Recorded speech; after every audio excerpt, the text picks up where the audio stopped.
Ilha da Trindade, Brasil, 16 de janeiro de 58. Anulaima, Colômbia, 4 de julho de 69. Arequipa, Peru, 11 de abril de 80. Cidade do México, 11 de julho de 91. Varginha, Brasil, 20 de janeiro de 96. Cidade do México, 6 de agosto de 97.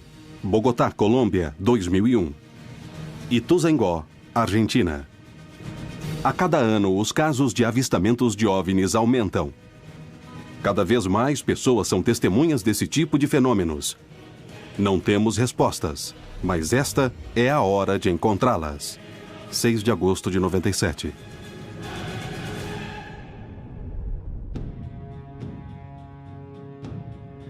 Eu vi um objeto voador não identificado. Não tinha motores, não tinha nada externo como meio de propulsão. Fomos visitados por extraterrestres? Nós não estamos sozinhos no universo. É iminente o encontro com os irmãos mais velhos. Não temos nenhuma evidência de seres inteligentes em outros mundos. As pessoas podem dizer, é um OVNI alienígena ou não é, pertence ao Comando Espacial Americano. Os relatos se sucedem e os resultados não são publicados. É o momento de recorrer aos casos mais impressionantes da história ufológica da América Latina e descobrir o que realmente acontece sobre nossos céus. A resposta está para ser revelada.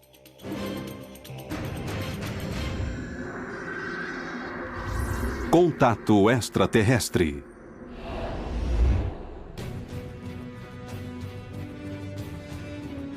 O fenômeno extraterrestre pode ser real?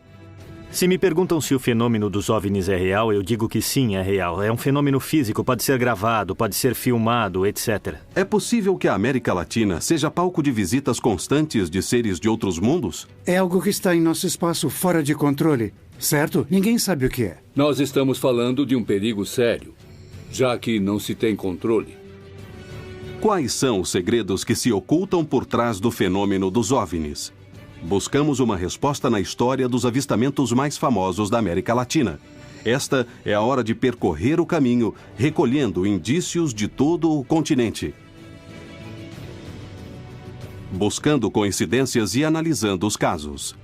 Este é o momento de armar um quebra-cabeças que nunca foi posto sobre a mesa. É a hora de conhecer a verdade sobre o que ocorre nos céus da América Latina. Podem existir respostas no passado. Os primeiros povos do continente conviviam com seres de outros mundos? O mundo andino e sua visão mítica, sua visão religiosa, é uma visão que permite definir que existe uma ponte de união, de vínculo entre esse mundo terreno, o mundo do aqui, do agora, com o mundo cósmico.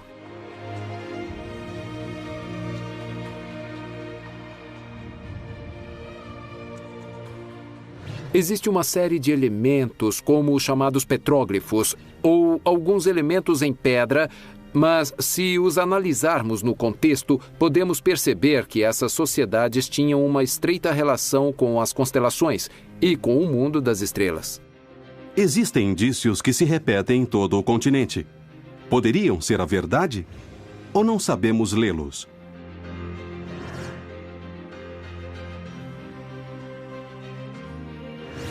Desde o suposto astronauta alado na cidade maia de Palenque, no México, até as inexplicáveis figuras do deserto de Nazca, no Peru, as pistas se espalham por todo o continente e ampliam as dúvidas dos pesquisadores. Fica muito difícil para estabelecer essa relação entre extraterrestres e as mais antigas civilizações. No entanto, existem algumas questões que deveriam ser analisadas mais profundamente. O conhecimento dos maias, em especial, excede qualquer explicação convencional. Ou foi herdado de outra civilização que desconhecemos, muito antiga na Terra, ou então é um conhecimento que vem de fora. Essas capacidades não temos de ser egoístas e pensar que vieram de qualquer outro lugar. Existem indícios em todas as culturas latino-americanas. Os povos nativos não temiam nem negavam a existência, provavelmente, como se diz, de irmãos mais velhos.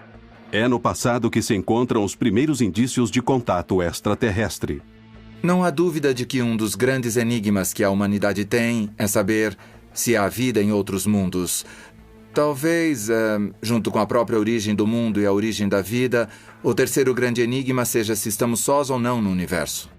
Não podemos negar todas essas coisas, nem fechar os olhos e pensar que não existem. Temos que estudá-las. E temos também que criar uma política de governo, porém não como um país, mas como humanidade. Quer dizer, para fora, uma exopolítica. Exopolítica é uma nova ciência. É uma ciência das relações entre as civilizações inteligentes do universo. Todas as interações que tivemos com outras civilizações, e há documentos de que existem múltiplas civilizações visitando a Terra agora. Todos nós somos afetados pela exopolítica.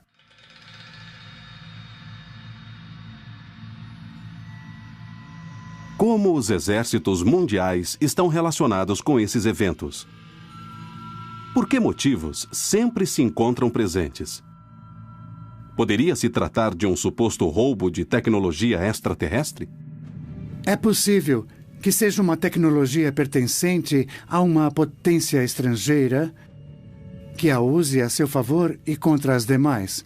A opção 2 é que seja uma tecnologia não local, que tenha sido capturada igualmente por uma potência estrangeira. E a terceira opção é que seja tecnologia não local e usada por alguém sem nenhum controle sobre nós, e que possivelmente nem sequer seja deste planeta. Ex-agentes, pesquisadores e pessoas que parecem dispor de informações importantes falam sobre isso a quem queira escutá-los. Será que isso pode ser verdade?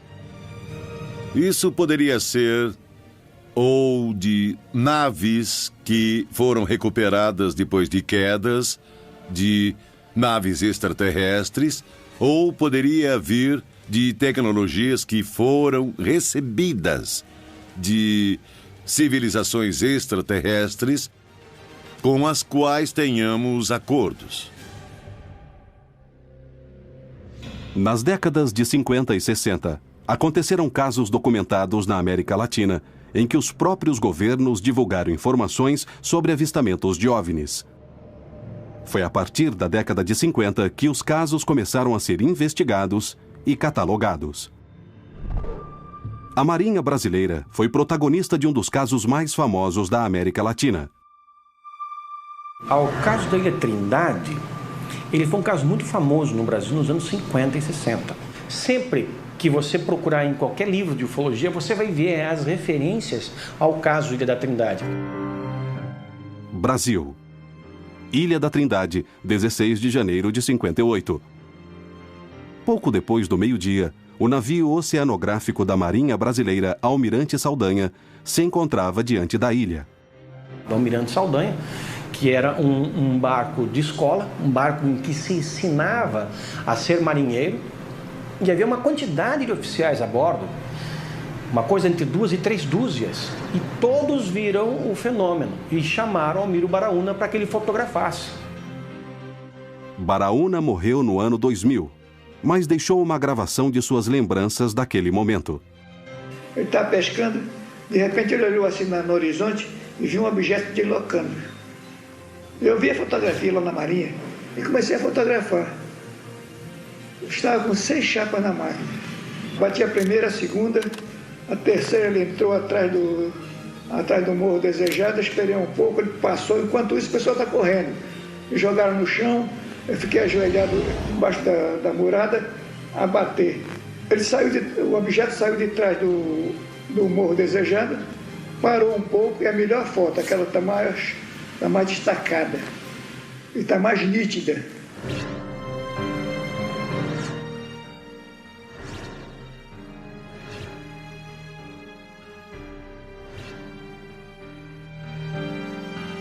As fotos foram reveladas no próprio navio, sob a supervisão do comandante.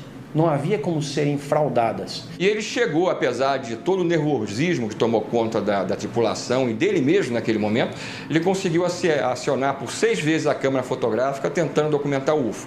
Ele obteve a certeza que pelo menos em 4 oportunidades das 6 tentativas ele havia conseguido fotografar em diferentes posições aquele objeto não identificado. E quando as fotos foram reveladas e mostradas para os oficiais que ali estavam, todos concordaram que o que estava na foto era exatamente aquilo que foi visto minutos antes.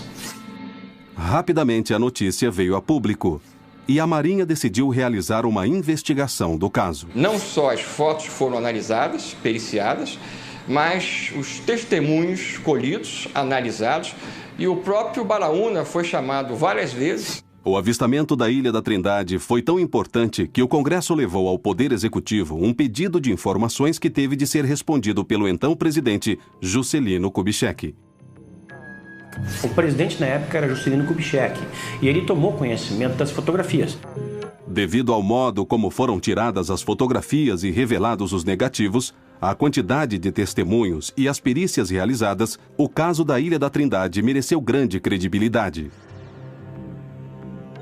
É uma coisa totalmente invulgar dentro e singular dentro da história da ufologia mundial. Não conheço nenhum outro caso em que algo parecido tenha se repetido nem de perto.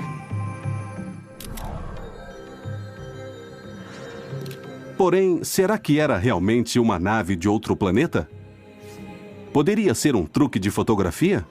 Poderia se tratar de um tipo de avião experimental? As testemunhas confirmaram o que viram. Entretanto, não foi possível reunir mais provas, além das fotografias tiradas e reveladas no navio. Eu sou um ufólogo que não acho que, para aceitarmos a existência de UFOs, precisamos necessariamente achar que UFOs sejam naves extraterrestres. A ciência ainda não conseguiu comprovar sequer a vida microscópica em outro planeta. Recentemente, alguém tentou alegar que as fotos são fraude. O fato é que ninguém conseguiu até agora dizer o caso da Ilha da Trindade é fraude. E ninguém vai conseguir. Não há mais o que se provar a respeito dessa ocorrência. Ela já está suficientemente comprovada. Além das conclusões e dúvidas que o caso possa gerar, as fotos da Ilha da Trindade trouxeram a público o interesse dos governos latino-americanos em seguir de perto e investigar o fenômeno dos OVNIs na região. Atualmente, os investigadores continuam buscando respostas, coletando suas próprias evidências e tentando compreender o que ocorre nos céus. 95% são casos que se podem explicar perfeitamente bem. Casos ópticos, meteorológicos, fenômenos aeroespaciais, tecnologia espacial e militar não divulgada. E em relação aos outros 5% inexplicáveis, sim, temos visto casos que não têm explicação óptica, nem meteorológica, nem militar. Não podemos nos fechar e nos cegar diante da possibilidade de que, por trás de todas essas histórias, possa ter uma pepita de ouro. O que ocorre é que, se estamos dispostos a acreditar, então, como fazemos para diferenciar aquilo que é potencialmente valioso daquilo que é mentira, ficção, meteorologia? Cabe a nós, então, ir buscar uma resposta para esses 5%. E certamente a metade vai ter uma resposta e a outra metade não vai ter. Devemos buscar as respostas no presente. Devemos armar nosso quebra-cabeças para descobrir se a América Latina recebeu visitas de outros mundos.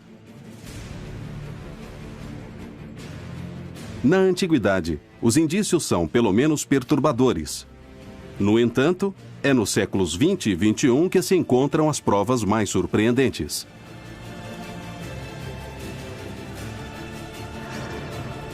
Devemos analisar o que ocorreu em nosso continente para achar as respostas sobre o contato extraterrestre na América Latina.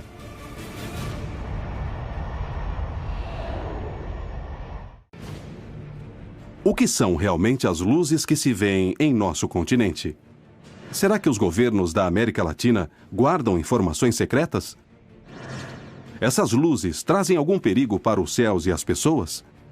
Até meados da década de 60, os organismos oficiais divulgavam os casos. Porém, algo mudou de repente. Anulaima, Colômbia, 4 de julho de 69. O caso de Arcêncio Bermúdez é um dos casos mais impressionantes e também mais curiosos da história dos extraterrestres na Colômbia. É o mito da ufologia colombiana. É um dos casos mais antigos, pois esse caso foi de 4 de julho de 1969. Nessa noite, Arcêncio Bermúdez se encontrava em sua chácara, a 50 quilômetros de Bogotá. E estavam alguns parentes, estava uma prima e os sobrinhos dela. Estavam com uma lanterna falando em código Morse. De repente, algo estranho aconteceu.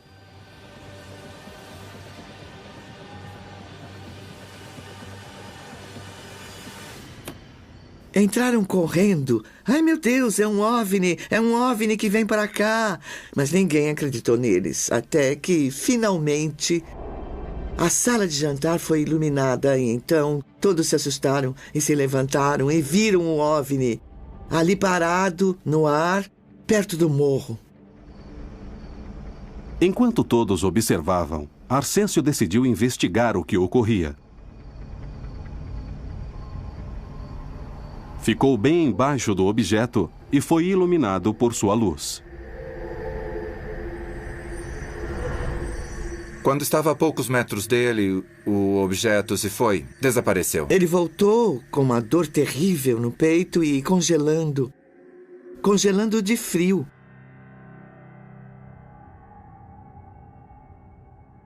O médico o examinou. Não parece uma infecção intestinal. Vamos ter que colocá-lo no soro.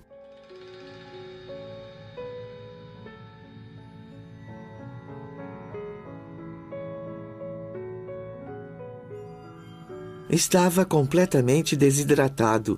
E havia como que água em volta do coração que quase não se sentia. O pulso estava fraco e o termômetro não marcava nada.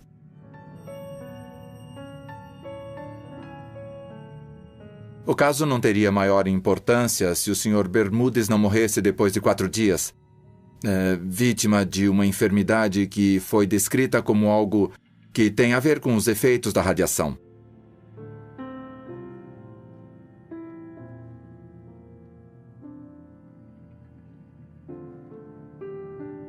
Arcêncio Bermúdez morreu sem que se pudesse fazer nada. E o mistério continuou. Depois de uns dias, fizeram um contato pessoas da APRO, que é um órgão da NASA. E aí perguntaram se era possível levar o cadáver de meu tio, pois necessitavam dele para fazer alguns estudos lá na APRO. Mas o irmão de meu pai não quis dar permissão. No entanto, 5 anos depois, o corpo havia desaparecido. Existe muita especulação ao redor do caso. Até se menciona que vieram os especialistas dos Estados Unidos que roubaram o cadáver. Coisas desse tipo. Há algo de folclore nisso. Mas o fato é que foi assim, que houve uma exposição bastante grande na mídia nessa época. Até hoje não se sabe ao certo o que houve com o corpo de Arcêncio Bermúdez. Será que foi uma grande coincidência ou a luz realmente estava envolvida com a morte de Bermúdez?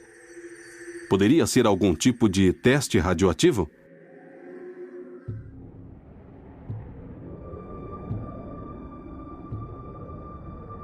Hoje, a capacidade de análise para descobrir o que voa nos céus da América Latina aumentou muito.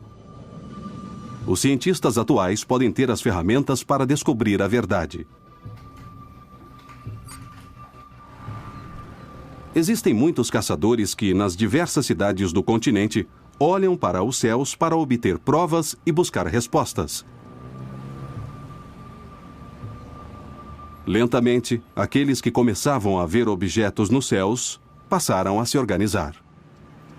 Nos dividimos em grupos, cada um recebe as coordenadas de 2 ao norte, 2 ao sul, nos 4 pontos cardeais, por favor. Os vigilantes do céu gravaram, no decorrer de quase 20 anos, milhares de imagens. E às vezes é um pontinho que de repente alguém captou, mas também há de repente coisas extraordinárias que temos que analisar, que temos que ver. Tentamos nos organizar para gravar um fenômeno através de 2 ou 3 câmeras no mesmo instante e em diferentes zonas. Fomos até a zona do deserto, fomos a Tijuana. Nós ficamos ali por uns 15 dias e ficamos lá observando. Estamos constantemente com pessoas olhando os céus. Nem todos são bons, nem todos são espetaculares. Porém, estão aí esperando uma resposta e se fala de objetos voadores não identificados nestas imagens. Os avistamentos na América Latina têm trazido nos últimos anos experiências únicas. Muitas pessoas observaram o mesmo objeto e esses tipos de fenômenos foram gravados por diversas câmeras de vídeo. Todos afirmam verem luzes que não têm explicação. O vídeo de Pedro Hernandes, no qual um objeto libera mais de 100 esferas, é absolutamente inquestionável. No dia 2 de maio de 2009, eu me dirigi até satélite, para as torres de satélites. Então observei um objeto que estava abaixo. Vi um avião e pensei, vou gravar o vídeo com a referência desse avião que vinha. E no momento em que vai passando o avião, vou focando no objeto que estava no fundo. E foi então que esse objeto começou a soltar. Não sei se podemos dizer centenas de esferas que foram saindo de um e de outro lado. O objeto dava voltas, dava muitas voltas quando ia saindo as esferas. Quando parou de expulsar as esferas, seu movimento ficou bem mais lento. Porém, Pedro Hernandes não foi o único a gravar esse fenômeno. Nesse mesmo dia, de outro ponto da cidade, Alfredo Carrillo também gravou o objeto.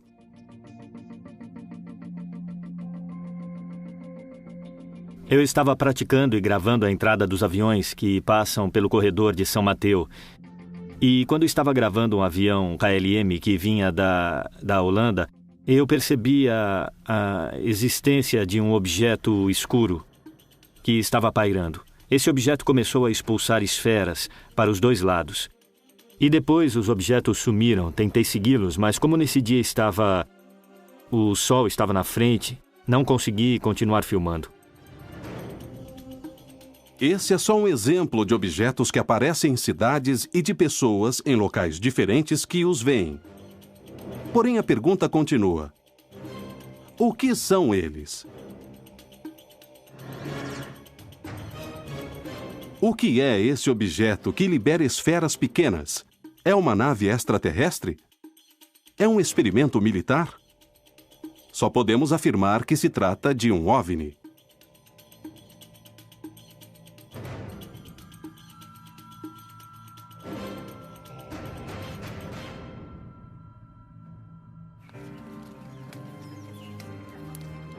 Ituzaingó, Argentina. Vi uma luz que vinha do norte. Daí eu peguei minha câmera e comecei a filmar. Ele começou a crescer mais. Até que, ele parou no que seria a minha vertical. Não parecia se deslocar por meios convencionais. A primeira coisa que vi foi uma esfera, e se notava que não era a estação espacial, não era nada raro, nem um avião, porque se notava o núcleo de cor rosa. Logo vi que fez uma aceleração para a minha esquerda. Aí então eu já não tive mais dúvidas de que não era um avião, de que não era um satélite qualquer coisa, porque nenhum satélite, nenhum avião dá uma acelerada rápida e depois freia. Surpreendentemente, essa região está sendo protagonista de inúmeros avistamentos. 3 esferas de grande tamanho iam se movendo muito devagar. É uma coisa que provoca uma sensação de euforia, medo também pode ser um pouco. E aparecem muitas perguntas na cabeça. O que continuei vendo era uma esfera que se deslocava muito lentamente nos céus, que tinha um comportamento anômalo no sentido de que começava a pulsar e desaparecia. A imprensa e os pesquisadores perguntam o que está ocorrendo. A questão é, do que se trata isso? Serão naves terrestres? Serão naves extraterrestres? São naves? Se trata de portais interdimensionais? Há toda uma variedade de teorias e de possibilidades que não faltam. Toda esta zona, por estar rodeada e por ser um centro de bases, é um ponto central desse fenômeno. A mim, pessoalmente, o que mais interessa é o que está acontecendo. Como estamos nos unindo nesta investigação e como começamos a pensar juntos, não é mesmo? As experiências se dividem entre as que têm centenas de testemunhas e outras que são individuais. Muitas vezes, essas experiências individuais parecem ter a chave para compreender de alguma maneira se esses objetos tentam se comunicar. Foi assim que aconteceu com Aziz, que mora em Lima, a capital do Peru.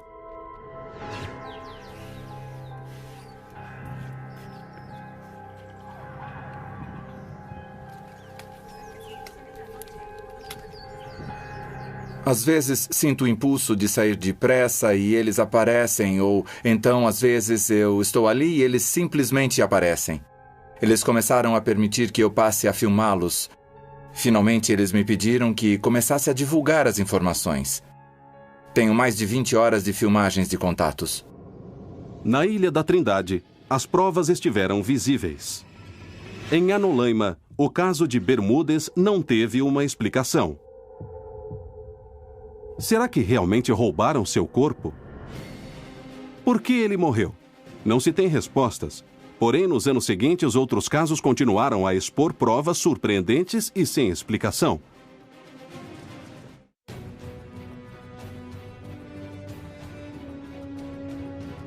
A América Latina tem sido centro de centenas de avistamentos estranhos. O que se vê nos céus? Vimos uma coisa prateada que se deslocava de modo horizontal. E ficava tudo iluminado como fogo. Era uma nuvem, mas era sólida, como se fosse feita de acrílico. Naqueles edifícios comecei a ver algo que se movia. Essas aparições estranhas foram investigadas por ufólogos e por órgãos de diversos governos. Muitas vezes, parte das investigações chegam à imprensa. No entanto, um dia, as informações não foram mais divulgadas. Qual foi o motivo para que os governos deixassem de falar de objetos voadores não identificados?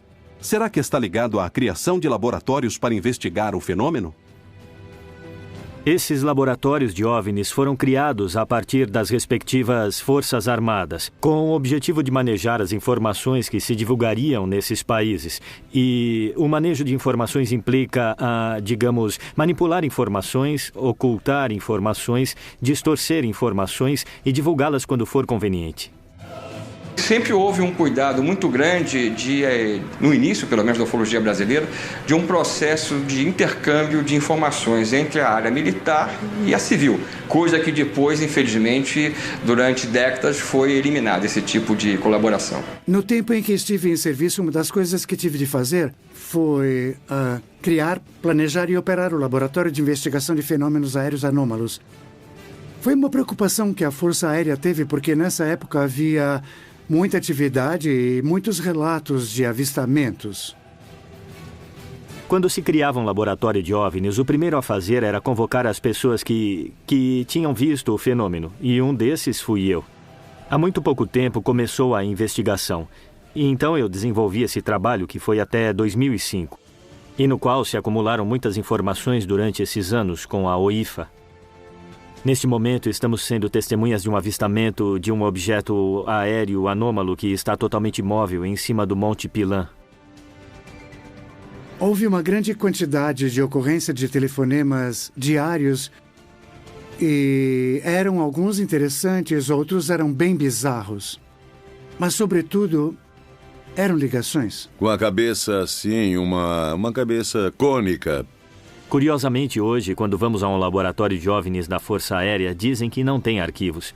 Porém, tudo isso em um contexto um pouco obscuro fez com que, de alguma maneira, eu penso que atualmente a atuação do laboratório de OVNIs, mais do que esclarecer o tema, funciona como um tapa-olhos das informações desse fenômeno no Peru. Nós começamos um processo no Brasil em 2004, que é um movimento para pedir ao governo que abra os seus arquivos secretos sobre UFOs e reconheça a questão. Essa campanha foi tão bem sucedida que menos de um ano depois, nós, os ufólogos participantes dessa campanha, na época eu era coordenador da campanha, nós fomos chamados para uma reunião com os militares, nós fomos convidados pelos militares para irmos a Brasília e nos sentarmos à mesma mesa com os militares da Força Aérea Brasileira, que abriram para nós os seus arquivos, porém não podiam permitir que aqueles arquivos fossem copiados e mostrados à sociedade. E o nosso objetivo era que o fenômeno fosse reconhecido e os arquivos fossem abertos para a sociedade, não apenas para nós. A nível oficial, sempre temos uma negativa, sempre usamos os casos a que podemos dar uma explicação. Os que não têm explicações ficam guardados numa gaveta. E depois, em particular, reconhecem as inúmeras questões. Alfred Webb, ex-funcionário do governo de Jimmy Carter, decidiu contar sua versão. Quando eu era um futurologista no Instituto de Pesquisas de Stanford, foi proposto um estudo de comunicações extraterrestres pela administração de Jimmy Carter. Esse seria o primeiro estudo científico civil da comunicação extraterrestre na história americana. Infelizmente, o Departamento de Defesa norte-americano interveio e, então, interrompeu o estudo e nós acreditamos que essa intervenção ocorreu porque nosso estudo teria descoberto relações e programas secretos que o Departamento de Defesa norte-americano tinha com diversas civilizações extraterrestres inteligentes. Na década de 80, houve uma grande mudança nos avistamentos de OVNIs. Mas, mesmo assim, alguns deles foram reconhecidos 20 anos depois.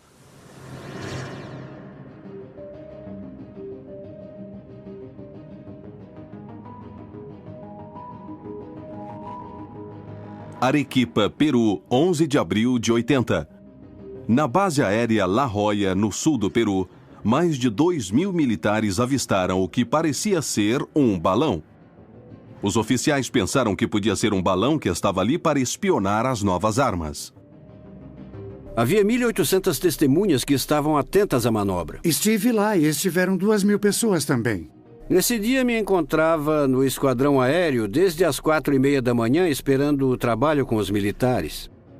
E chegou a ordem de comando para derrubar um balão que estava no final do campo e que brilhava um pouco com o reflexo do sol.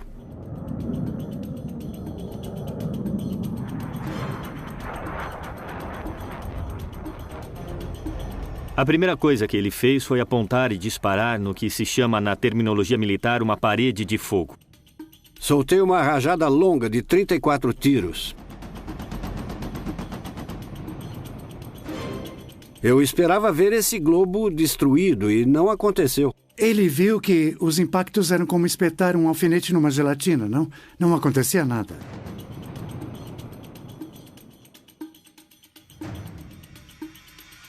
Ele estava estático, mas iniciou um movimento subindo com velocidade. Como eu estava com boa velocidade em descida, o que fiz foi conectar a pós-combustão de meu avião e comecei a segui-lo. Inicialmente, o objeto estava a 600 metros de altura e chegou a 11.000 metros. Eu o persegui a 900 km por hora. Não podia alcançá-lo, mas ele também não se afastava mais. O objeto fez uma coisa que viola a lei da física. Parou de repente. Me esquivei, voltei a tomar posição de pontaria e quando estava ainda chegando na distância de disparo dos canhões, cerca de 200 metros, o objeto que estava parado fez uma subida repentina de uns 1.000 metros e meu avião ficou sem possibilidade de disparar. Ele me evitou.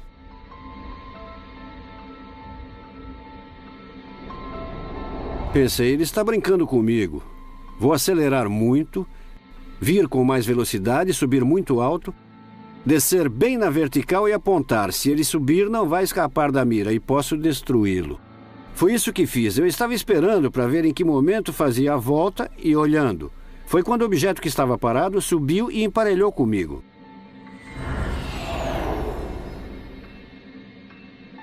Aí acendeu minha luz indicadora de baixo nível de combustível, porque havia estado todos esses minutos com a pós-combustão ligada e consumindo muito combustível. Então já não me mantive a 900 metros para disparar, mas me aproximei a uma distância de 100 metros. Aí tive uma surpresa ao observá-lo detidamente. Vi que realmente era como um balão atmosférico, porém toda a parte da cúpula era achatada. Este é o desenho que Santa Maria fez depois de olhar o objeto. Então informei à torre de controle. Estou voltando por causa de combustível. Que venha outro avião, porque isto está interessante. O que houve com o balão? Não é um balão, é qualquer coisa menos um balão, não é? Eles conversaram e me disseram, continua com seu regresso, porque não operamos na altura em que estava e não vai sair outro avião. Santa Maria não saiu mais, e o objeto esteve toda a manhã em cima da base aérea de La Jolla. O que poucas pessoas sabem é que, no dia seguinte, à noite, o objeto regressou e passou como se estivesse em casa por todas as instalações da base aérea. E depois, se foi. Depois do evento, a Força Aérea pediu a todas as testemunhas que guardassem segredo absoluto sobre o episódio. Nos disseram que o objeto não iria se aproximar da base. Conseguimos afastá-lo, não aconteceu nada.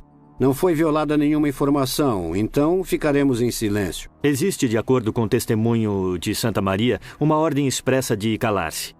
E logo foi liberado com o propósito de fundar o Departamento de OVNIs da Força Aérea. Então, em primeiro lugar, é preciso evidenciar que existe uma política de silêncio. Mas em 2002 me pediram que começasse a falar para contribuir com a difusão do fenômeno OVNI. E comecei a falar livremente o que eu queria. Quando seu nível hierárquico é mais elevado, a possibilidade de falar é menor. Temos recebido relatos completos de oficiais que talvez antes da criação do departamento teriam medo de falar. Para quem trabalha nos céus, um fenômeno OVNI pode ser uma ameaça. Os controladores aéreos e os pilotos têm uma preocupação constante. O Serviço de Controle de Tráfego Aéreo tem como finalidade estabelecer a agilidade das operações aeronáuticas, a vigilância de que elas aconteçam dentro de parâmetros seguros. Meu trabalho é precisamente observar, e é quando se começa a pensar e se dar conta de que o fenômeno é tremendamente perigoso. A preocupação principal é a possibilidade de que essas atividades ponham em perigo as operações aéreas em geral e, sobretudo, a soberania, não? Um avião sempre vai se comportar como um avião. O fenômeno não se comporta igual. Vira muito rápido. Simplesmente não existem aviões que voem de ré. E então, se juntarmos tudo isso e pusermos na aviação, em que existe muito tráfego e a separação das aeronaves é de 30 segundos... nós estamos falando de um perigo sério. Um país tem de ser dono de tudo o que tem. E, assim como há um limite marítimo, há um limite no espaço também. Estamos falando que se no âmbito geral não é bem aceito, não é reconhecido, então nos deixa vulneráveis no âmbito profissional. Os casos na América Latina provocam interrogações. Algo estranho acontece. Mas o que será? Diante da suspeita de um satélite espião, a Força Aérea Peruana deu ordens de atacar, mas as armas foram inúteis. Quem nos observa? Por quê? Em todo o continente, pessoas armadas com filmadoras começaram uma caçada de imagens. Como vai? Tá tudo bem? Cada um recebe as coordenadas de... Paranoia? Busca de respostas e provas? 2 ao norte e 2 ao sul. O que começaram a buscar? O que acharam? Porém, a chegada de centenas de casos trouxe um novo desafio. Como diferenciar os vídeos que realmente tinham imagens valiosas para a investigação de OVNIs?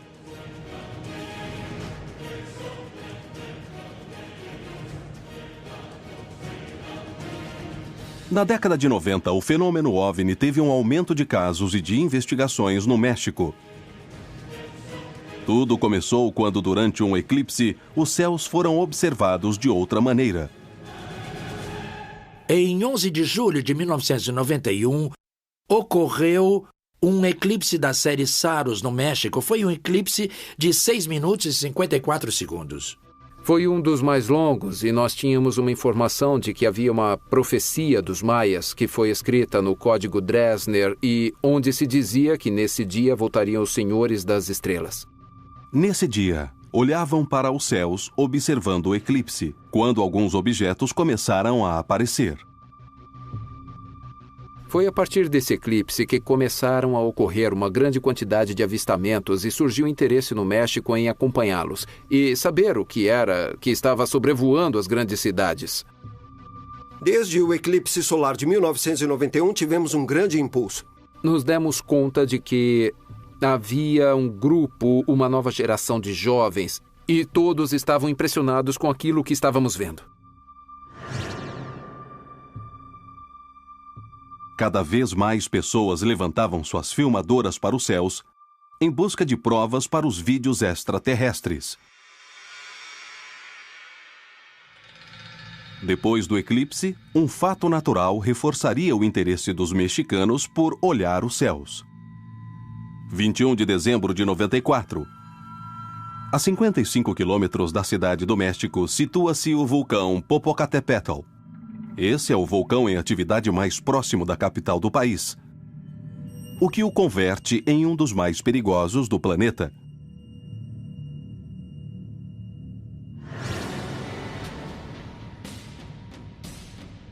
Uma explosão no interior do vulcão produziu uma nuvem de cinzas que se expandiu em um raio de 25 quilômetros. Mas havia mais do que cinzas, fumaça e lava em sua cratera.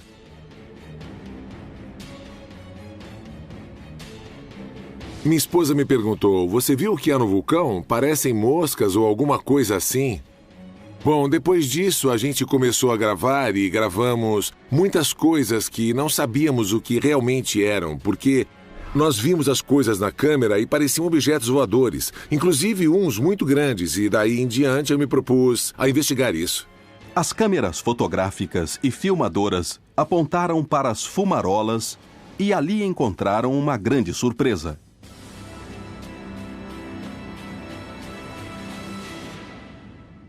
Eu vi alguma coisa que entrava na cratera do vulcão. Como assim? Alguma coisa que entrava na cratera do vulcão? Sim, se olhar as imagens, efetivamente foi captado isso. Os avistamentos no vulcão Popocatépetl converteram-se em um dos fenômenos de OVNIs com mais questões em toda a América Latina nos últimos 20 anos.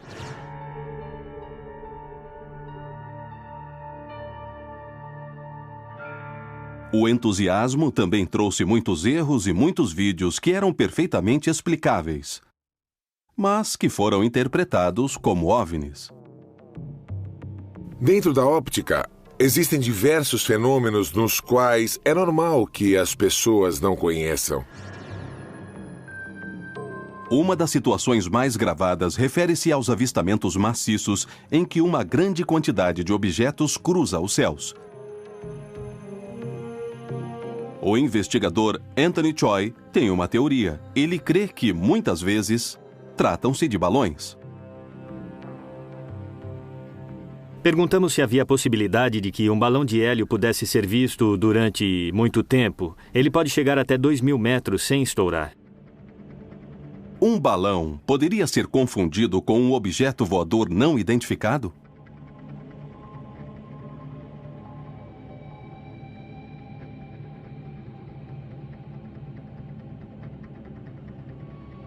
Quando se soltam balões, as pessoas se confundem pensando que é um OVNI, quando realmente é por não saber que alguém em algum lugar soltou um balão.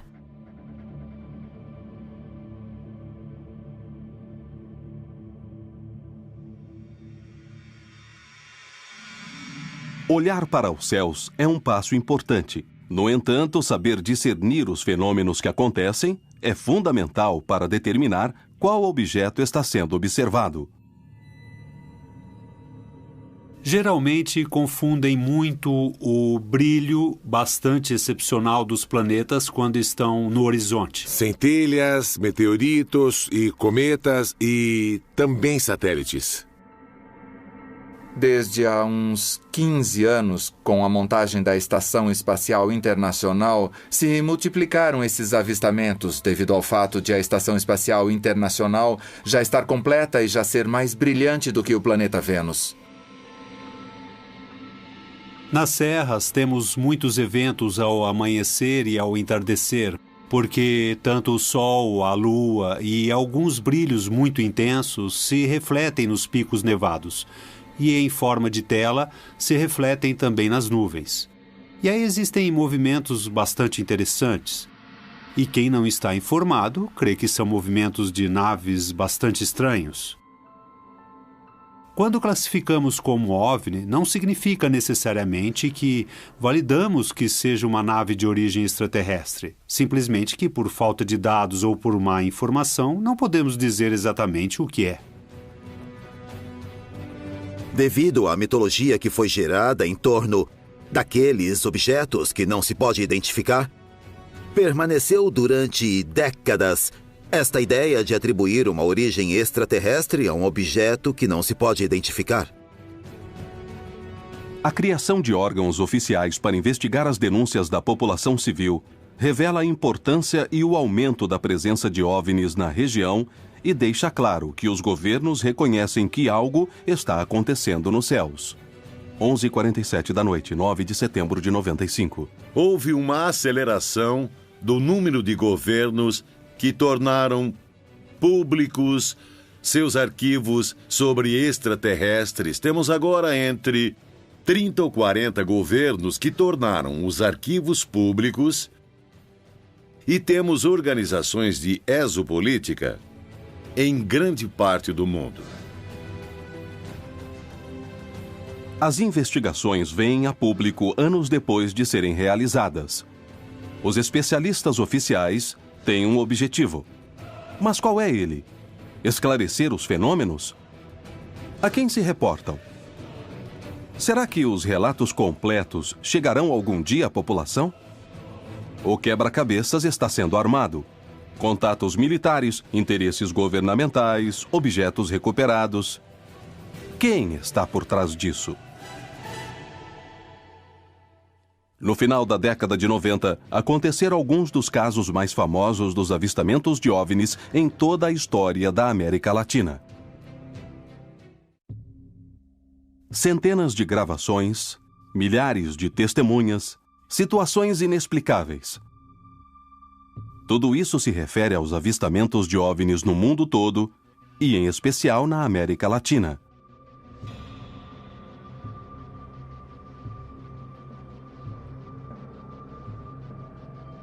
O fenômeno existe, não se pode negar, pode-se filmar, é histórico e está registrado. Estão acontecendo cada vez mais avistamentos na região. Centenas de testemunhas veem e gravam os mesmos fenômenos em diferentes lugares, confirmando que se trata de uma realidade que está em nossos céus. O sigilo dificilmente é evitado pelos investigadores, especialmente quando diferentes órgãos começam a atuar. Quanto maior é o caso, maior é o esforço das pessoas em detratá-lo. Quanto mais impactantes, mais as pessoas se esforçam para derrubar. Embora na década de 90 os civis levantassem as câmeras para os céus para caçar luzes e objetos, ocorreu um caso no estado brasileiro de Minas Gerais que deixou um sabor estranho na história dos avistamentos no continente. Para alguns, tratou-se do caso mais importante da história. Para outros, foi um exagero. Mas existe uma terceira posição. O caso Varginha segue sendo o segredo militar mais bem guardado do Brasil. 20 de janeiro de 96, cidade de Varginha, Minas Gerais, Brasil. Varginha era, até esse momento, uma cidade tranquila, pequena, e seus habitantes conheciam o fenômeno dos OVNIs como em qualquer outra região do planeta. Mas, a partir desse dia, tudo mudaria para sempre. Sem dúvida nenhuma, um dos mais bem documentados e pelo maior número de pessoas que já participou de uma única investigação ufológica em todo o mundo. O sul de Minas Gerais é considerado, no mundo, uma das regiões de maior índice de aparições. No entanto, são relatos, são registros que precisam ser bem estudados, passarem por uma filtragem, para que saibamos se realmente são fenômenos ainda não explicados ou fenômenos naturais e artificiais conhecidos. Tudo começou quando 3 jovens caminhavam de volta para suas casas. Eram umas 4 e pouco, mais ou menos. Aí a gente descendo por um caminho, eu fiquei meio com medo de descer naquele caminho. Aí aconteceu da gente, né, avistar lá uma coisa estranha, que eu não sei o que era. Já a primeira coisa, a reação que eu já tive foi correr. Falei, vamos embora, porque, né, você não sabe se é bom, você não sabe se é ruim, você não sabe se vai fazer alguma coisa com você.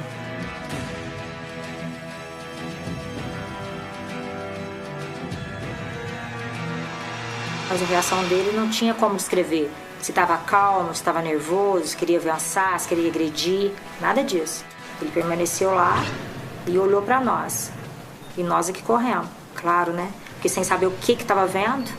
A coisa estava viva, porque o ser voltou para ela, dirigindo o olhar e a cabeça. Elas, já vendo essa coisa de uma distância inferior, se assustaram profundamente, entraram em pânico e saíram correndo. As 3 fugiram depressa do lugar.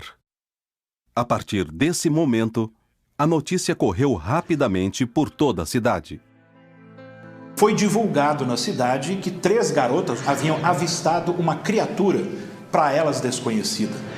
O que eu vi é que é marrom, dos olhos vermelhos, a pele oleosa, estava agachado, mas não chegou naquilo que eu vi.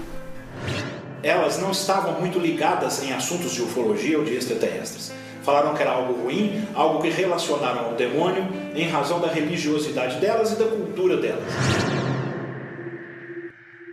A história das garotas seria só o começo de um caso muito mais complexo.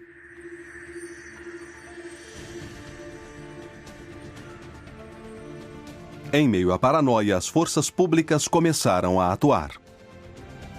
Desceram um barranco, entraram numa mata e capturaram uma das criaturas com uma rede usada para capturar cachorro louco.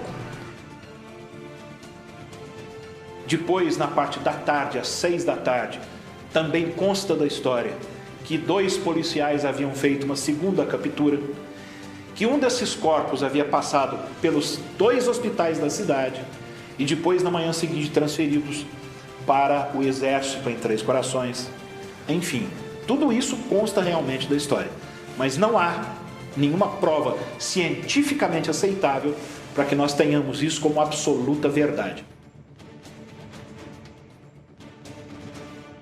Um deles, chamado Marco Lixerese, sentado no banco do passageiro, quase atropelou uma criatura que nós supomos que seja a segunda, a observada pelas meninas, atravessando uma rua. Freia-se o carro, Marco Lixerese sai do carro, entra no mato, captura a criatura com as suas próprias mãos, sem usar luva, sem nenhum tipo de proteção. Ele não tinha sido avisado, ninguém tinha sido avisado da periculosidade que poderia haver nisso. Coloca a criatura no seu colo e dirige para o hospital, que fica no centro de Varginha.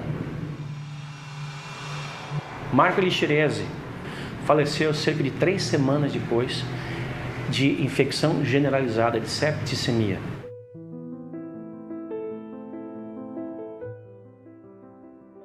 O Dr. Furtado foi quem o atendeu. Ele nos diz como foi esse momento. Um paciente que estava com febre muito alta, com faces de sofrimento, por dor nas costas, igual qualquer pessoa que está com uma infecção. Os médicos do hospital tentaram salvá-lo. Ele não tinha nenhuma imunodeficiência adquirida das conhecidas nossas. Porém, antes de morrer, ele fez uma confissão. Me relatou que ele participou da captura de um ser que tinha aparecido aqui dias anteriores, que inclusive tinha lesionado o seu braço. Nunca vi outro quadro igual. Dessa forma, não.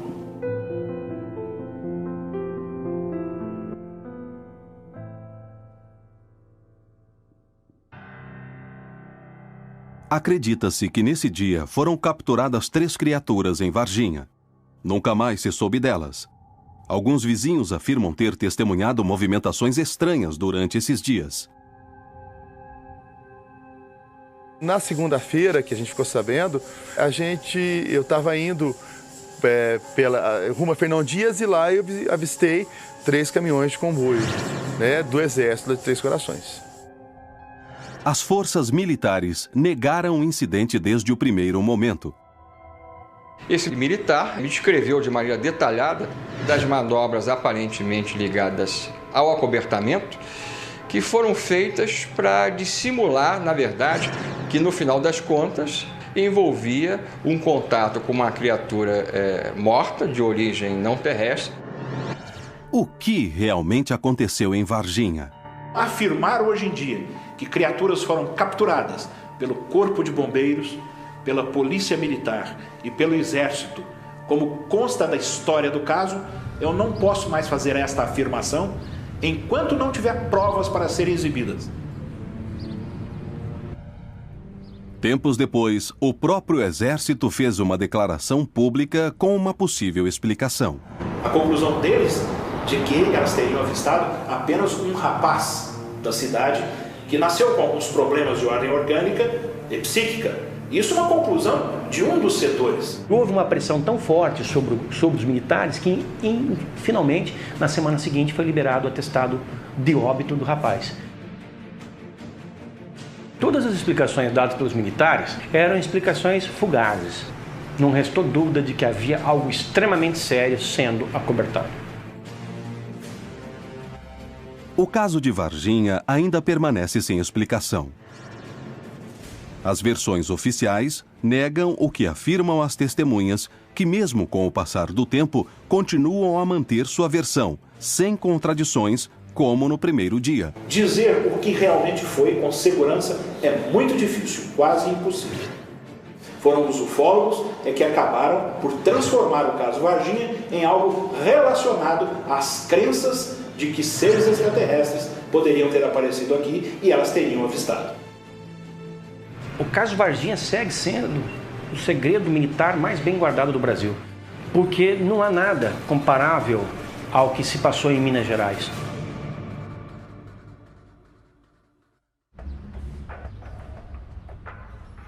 Os casos se acumulam na história da América Latina. É necessário ter uma explicação. Pouco a pouco, os fatos se desenrolam e se arma o quebra-cabeças dos casos mais impactantes e reveladores. Apenas um ano depois dos eventos ocorridos em Varginha, surgiu uma nova prova. Desta vez, no México. Na tarde de 6 de agosto de 97, em Lomas de Santa Fé, na colônia de Chapultepec, na cidade do México, aconteceu um caso que até hoje não foi esclarecido.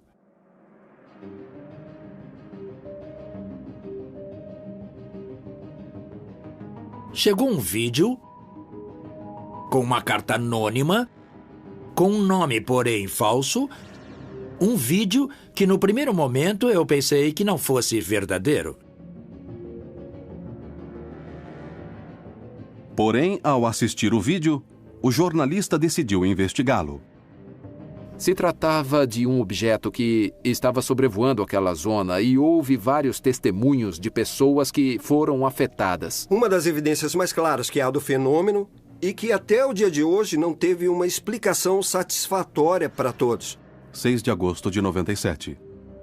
O vídeo foi analisado por diferentes técnicos para confirmar se havia sido alterado ou se a fita era original.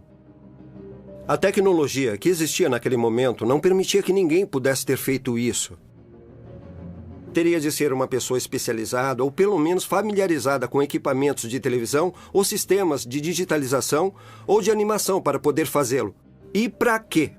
Por outro lado, no momento em que uma pessoa não se mostra de frente aos meios de comunicação quando já estão questionando sobre esse assunto, quer dizer então que poderia haver algo oculto? Ainda hoje não posso determinar com certeza absoluta se esse vídeo é autêntico ou se é falso. Eu o guardei, esperando que algum dia possa ter os elementos, porque, de um lado e de outro, tenho o suficiente para considerar que é falso, porém também tenho o suficiente para considerar que é autêntico. Essa é toda a verdade do caso do chamado OVNI de las Lomas. Agora, a tecnologia está influenciando os avistamentos porque fez com que qualquer pessoa possa baixar um vídeo de OVNIs ou possa fazer truques. E aí ela pode dizer, eu vi um OVNI e isso não ser verdade. Temos de investigar porque isso pode ser feito por computador. Será que um OVNI pode ter sobrevoado os céus de Las Lomas sem que praticamente ninguém o tenha visto? Quanto olhamos para os céus? Dia a dia, os casos se multiplicam e a América Latina tem cada vez mais relatos de avistamentos. Alguns deles são falsos, outros são enganos e alguns outros parecem não ter explicação. No ano 2000, as novas tecnologias se aliaram à busca e à investigação dos céus. Foram obtidas imagens que ninguém conseguiu explicar.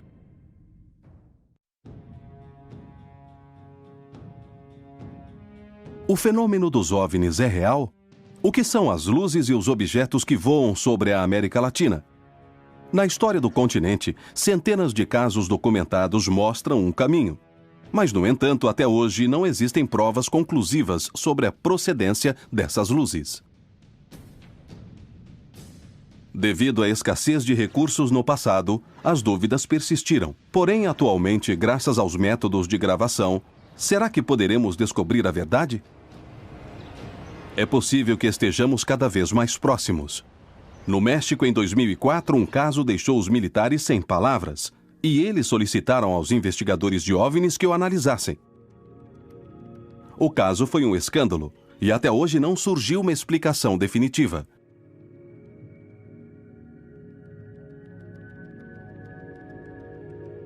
Em 5 de março de 2004, um avião da Força Aérea Mexicana sobrevoava a região de Campeche, no sul do país, investigando atividades ilícitas. Para essa tarefa, faziam gravações com câmeras infravermelhas. Neste vídeo, vemos luzes estranhas que são gravadas em vídeo na modalidade de FLIR, ou seja, infravermelho com câmera FLIR. Os pontos estão aí. Exatamente atrás da nuvem. Está correto. Está à direita da nossa posição, com 17 quilômetros. Veja como se move rápido. Vejo. Quantos quilômetros? A 1 ou 2 quilômetros, não mais. Parece que é um ponto estranho na frente. Sim, há um pontinho na frente. Onde está? Sumiu nas nuvens. Agora há outros. É mesmo, há outros. E vão a uma velocidade alta. São 2, 3, 4, 5, 6, 7, 8 na tela. Por que não se viu o objeto? Diante da surpresa, La Sedena, Secretaria de Defesa Nacional, decidiu entregar o material a Jaime Maussan para que o investigasse.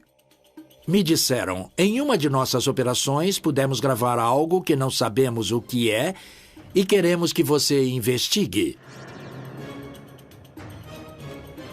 Fiquei sabendo que os que fizeram a gravação não tinham visto a olho nu esse objeto, ou seja, eles haviam sido capturados apenas pela câmera. O que esperavam que Maussan dissesse? O secretário da Defesa me perguntou o que você acha deste caso e eu respondi, não tenho uma explicação. Penso que são OVNIs porque não são vistos a olho nu, apenas com a câmera. Então ele me disse, se alguém lhe perguntar quem lhe deu esse vídeo, você pode dizer que foi o secretário da Defesa. Isso permitiu que eu determinasse a autenticidade do caso apresentá-lo na mídia em nível mundial e fizesse uma grande conferência.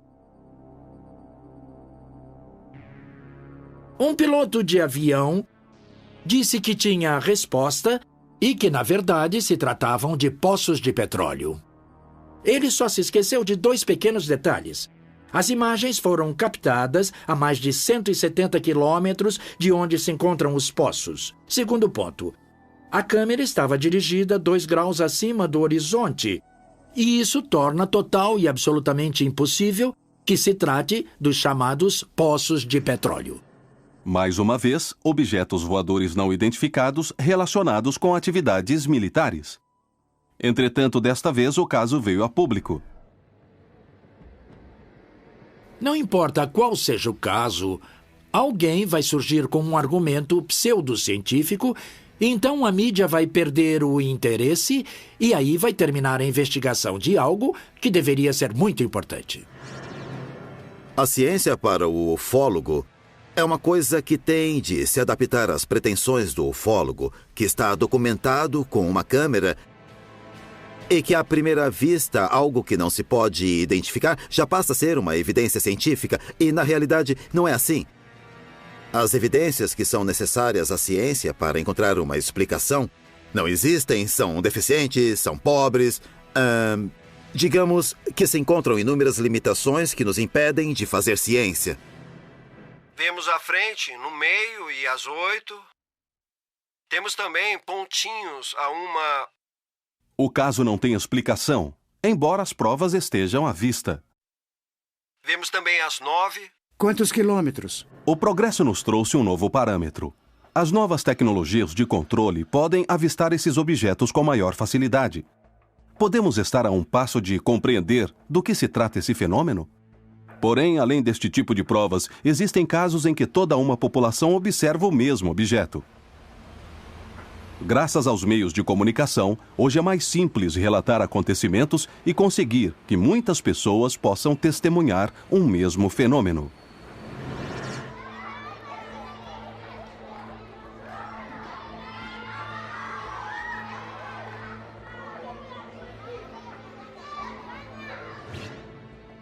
Foi isso que aconteceu em Nobsa, um município do departamento de Boyacá, na Colômbia.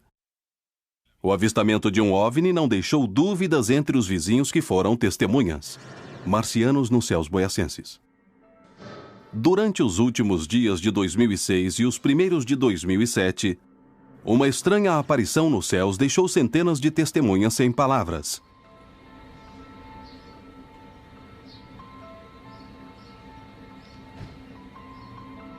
Às 2:30 da tarde, apareceu um elemento muito brilhante, parecia uma estrela.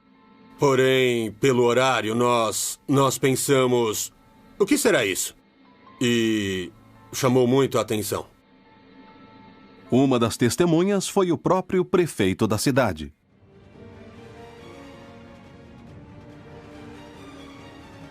Era um dia muito agradável porque era um domingo e estava na minha casa. E um amigo me telefonou e me contou que estava vendo nos céus algum objeto estranho.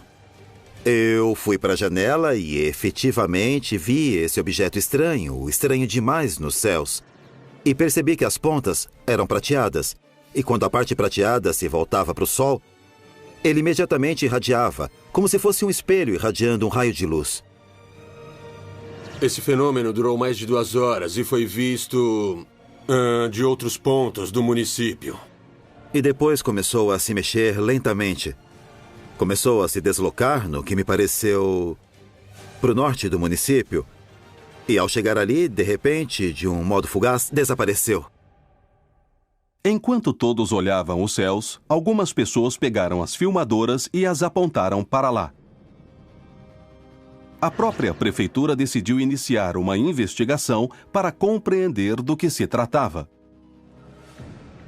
Telefonaram da prefeitura de Nobsa e o prefeito Ramiro Barragan nos disse que estavam aparecendo objetos no Monte Cruzaranda e todos estavam vendo. Depois de alguns meses de trabalho, saíram as primeiras conclusões. No vídeo, a gente pode ver que não existem truques. É uma coisa absolutamente normal, muito clara, a luz do dia, o deslocamento no céu. Não tem problema. Não, eu não vejo nada que me leve a pensar que alguém modificou ou alterou a estrutura de imagens. As pessoas diziam que era uma sonda, que era um satélite.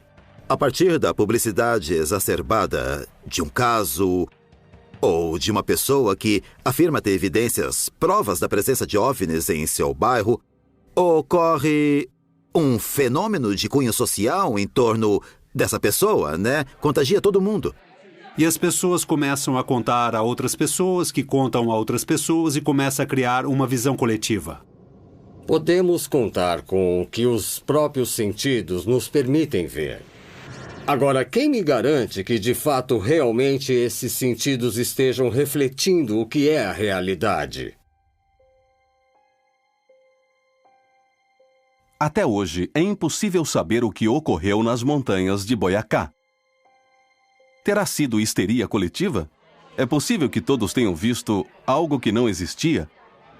O mais surpreendente foi descobrir que essa não foi nem a primeira nem a última vez em que luzes estranhas foram vistas nos céus de Nobsa. As pessoas também viram há muitos anos, quando não existiam meios técnicos para gravar coisas muito parecidas. O que ocorre é que naquela época se dizia que era coisa do demônio, coisas do diabo.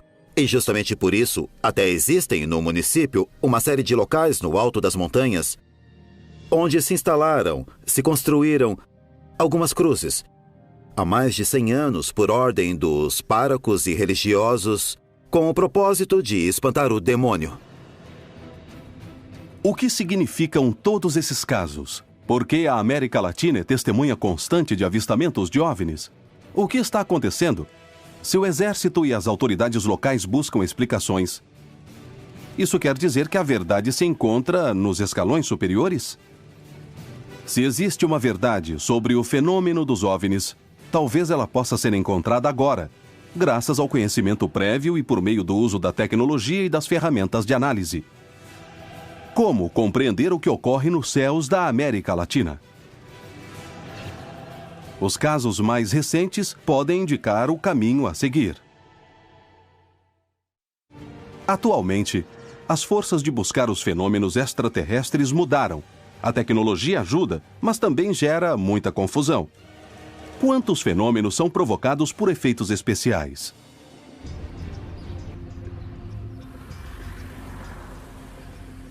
Bom, veja, este é o OVNI mais emblemático, um dos mais emblemáticos dos que vou lhe mostrar.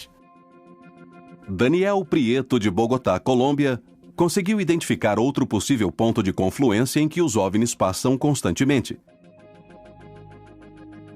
O comum na nave é que faz um movimento oscilatório.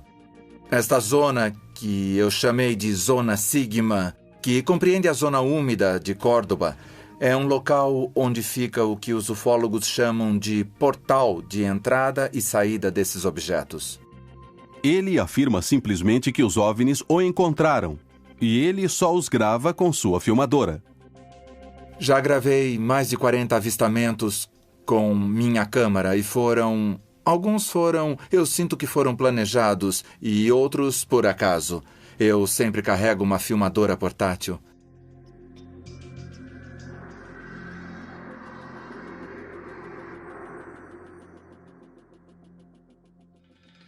Claro que ficamos muito nervosos com a pressão do momento, mas aqui você o vê levitando. Porém, necessariamente serão extraterrestres?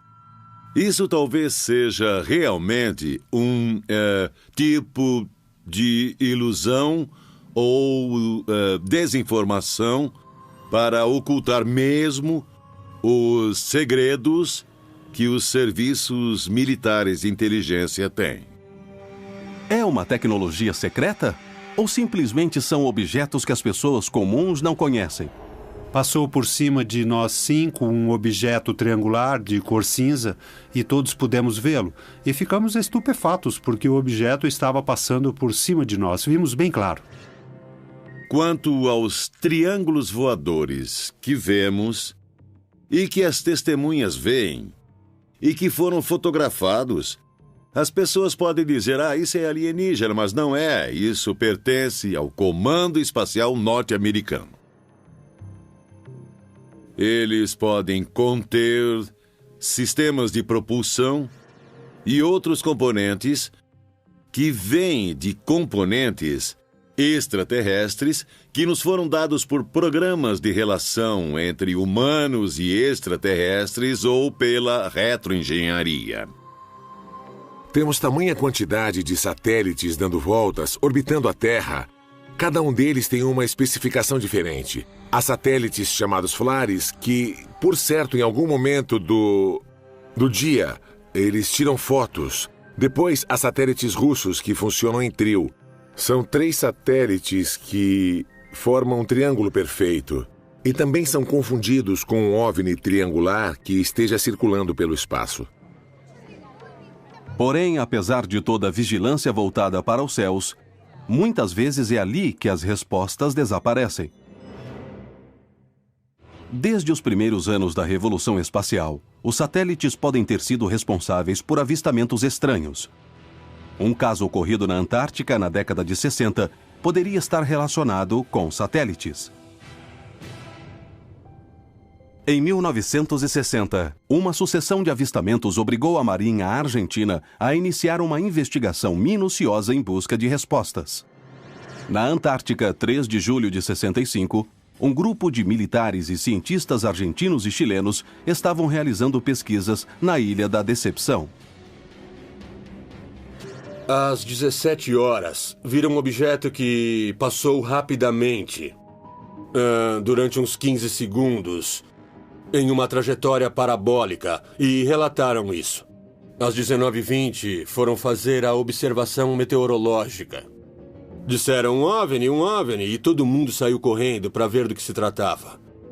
Então avistaram um objeto que passava e mudava de cor, que se movia, e ali do campo meteorológico da estação, eles puderam ver as evoluções de um objeto que, para alguns, apresentou comportamentos que não se poderiam atribuir a nenhum avião, a nenhum satélite, nem nada parecido. Porém, o que foi que realmente ocorreu nesse dia na Antártica? Na Ilha da Decepção, o que se viu foi um objeto que realmente não obedecia aos comportamentos básicos da aviação. O objeto não pôde ser identificado, mas há muitas testemunhas, entre elas o capitão Perizzi. Era uma pessoa que estava muito ansiosa para olhar e ver e crer. Os militares que assessoravam Perizzi seguiam essa corrente e os civis, ao contrário, eram bem mais céticos. Eles não viam o mesmo que viam os militares. Cada um que estava ali deu a sua própria interpretação. Havia aqueles que estavam convencidos de ter observado um OVNI. Outros sustentavam que isso tinha se tratado da observação de uma estrela fixa e que pelo nervosismo do momento teve um processo de confusão. A Marinha tomou o depoimento de todas as testemunhas. A existência desses formulários sigilosos do Serviço de Inteligência Naval é um sinal claro de que o fenômeno de OVNIs era uma de suas preocupações, mesmo antes dos avistamentos na ilha.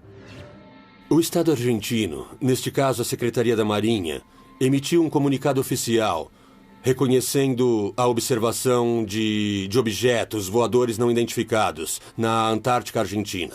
O objeto voador no sul. A Marinha, no princípio, teve uma atitude muito aberta em relação ao tema, mas logo depois pediu sigilo em determinado momento, porque a imprensa havia exagerado a situação. Os avistamentos na Antártica se repetiram nos dias seguintes. Se nós os olharmos individualmente, corremos o risco de pensar que é um evento que pode ser explicado, que pode ser banal. Porém, se o vemos em conjunto, percebemos que não pode acontecer tudo isso e tão seguido e nesse mesmo lugar. O que eram essas luzes? Por que estavam sobre a Antártica?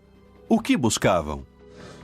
O fato admitido por cientistas e militares abriu um novo caminho nas investigações de OVNIs no sul do continente. Teve vários cientistas que apresentaram uma hipótese de que tinham confundido essas luzes na base naval com um satélite, o satélite Echo 2.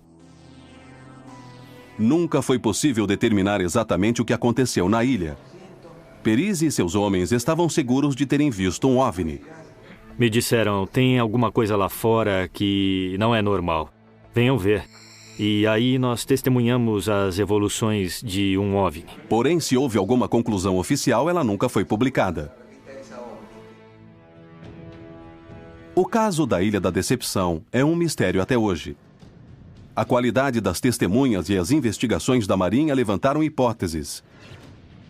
Poderia ter se tratado de um satélite, mas ninguém conseguiu provar isso. Um achado mais atual poderia alterar a expectativa de contato extraterrestre na América Latina. Existe a possibilidade de que a múmia de Andaualilhas tenha a chave dos contatos extraterrestres. Um corpo mumificado encontrado em 2009 poderia ser a chave para decifrar este enigma. Se chama Waiki porque em Quechua quer dizer irmão. Que segredos guarda a múmia Andaualilhas? Descobri muitas coisas nos distritos Huaros e Andaualilhas. Foi lá que encontrei a tumba que já havia sido violada. O corpo achado nas cercanias de Cusco confundiu os antropólogos. Com 50 centímetros de circunferência, moleira aberta como a de um bebê, dentes de adulto e forma estranha de crânio, ele não se parece com um ser humano. A cronologia não existe entre a fontanela que está aberta e se fecha com 1 ano e a dentição de adulto. O Waiki, à primeira vista, não tem fisionomia humana. Poderia ser um cadáver extraterrestre? A morfologia da múmia se assemelha incrivelmente às descrições que muitos contatados fazem sobre os supostos seres de outros mundos. Nós encontramos um grupo de ufólogos de Oklahoma que descrevem seres extraterrestres do tipo do Waiki.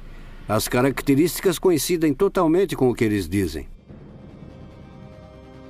Em comparação com o crânio de um ser humano normal, as diferenças são evidentes. Porém, poderia ser um corpo deformado artificialmente? Na cultura andina inca, as cabeças das crianças eram aplainadas. Mas diferentes do Waiki, ele tem a cabeça triangular e tem um frontal convexo igual ao occipital, o que quer dizer que não foi aplainado. Os ossos são muito delgados. Se fosse anão, seriam grossos e deformados, porque é isso que o nanismo causa. Neste caso, os ossos são delgados, muito finos, o que demonstra que isso é parte de sua estrutura, sem nenhuma deformação anômala. Os estudos sobre a múmia de Andaualilhas poderiam surpreender a comunidade científica de todo o mundo. Se realmente fosse um corpo extraterrestre, que diferenças poderíamos encontrar? As leis físicas e naturais são universais. Não existe nenhuma forma de imaginar algo diferente em relação ao que as leis físicas estão nos mostrando. Se houver vida em outros mundos, deve ter carbono. Porque este é o único elemento que se combina com todos os demais para formar as grandes estruturas moleculares envolvidas no código genético e na informação que será transmitida por um organismo vivo. E, nesse sentido, de alguma forma será parecido com algo que conhecemos aqui. Que opções existem para explicar a estranha forma da múmia de Andaualilhas?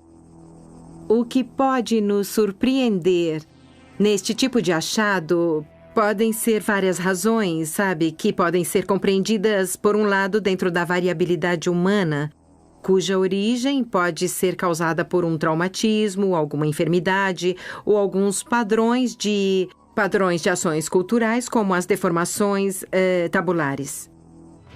A múmia de Andaualilhas poderia ser uma peça-chave na busca de extraterrestres. Será que é um corpo deformado ou se trata de um ser de outro planeta?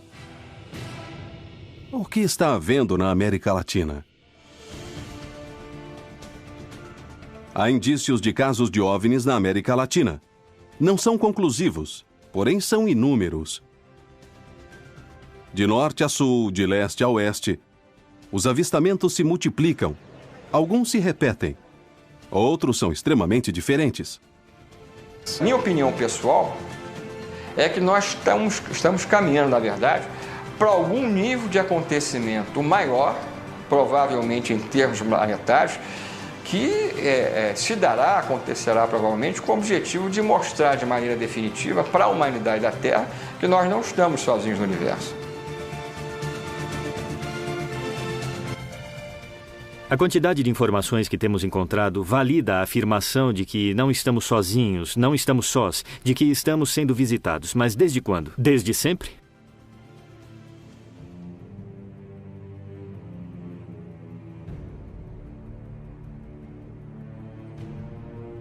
O ser humano busca respostas através da fé, visto que ela corresponde integralmente a tudo através da ciência, do conhecimento, do empírico. Me parece que é importante perguntar-se. O que me parece arriscado é, a partir de algo que os nossos sentidos percebem, inventar respostas que me parecem ser intelectualmente muito acrobáticas e muito pessoais.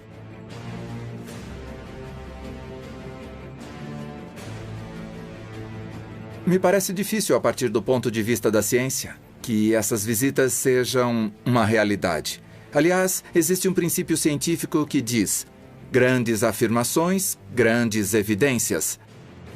E a afirmação de que estamos sendo visitados por seres de outros mundos em discos voadores é uma grande afirmação.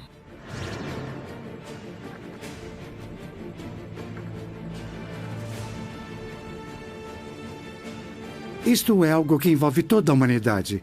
Então, temos de nos preocupar. Temos de estar prontos. Porque é preciso tomar a decisão de que se existe algo que não é daqui, vamos esperá-lo com braços abertos ou com um fuzil na mão. Ou perguntar aos Incas como foi. A maneira de entender o fenômeno dos OVNIs é abrir nossa consciência, abrir nosso coração e, sobretudo, olhar o céu. Estamos diante de uma das grandes perguntas da humanidade. E sua resposta poderia mudar para sempre nossa existência. Existe vida em outros mundos? Somos visitados? O que são todas as provas que foram coletadas? São todas falsas? Para todas existe uma explicação? Nunca houve tantas testemunhas como nos últimos anos. Existe uma mensagem para nós nos céus? Algo está para acontecer na América Latina? Ou simplesmente, isso é parte do anseio humano por ir sempre mais longe?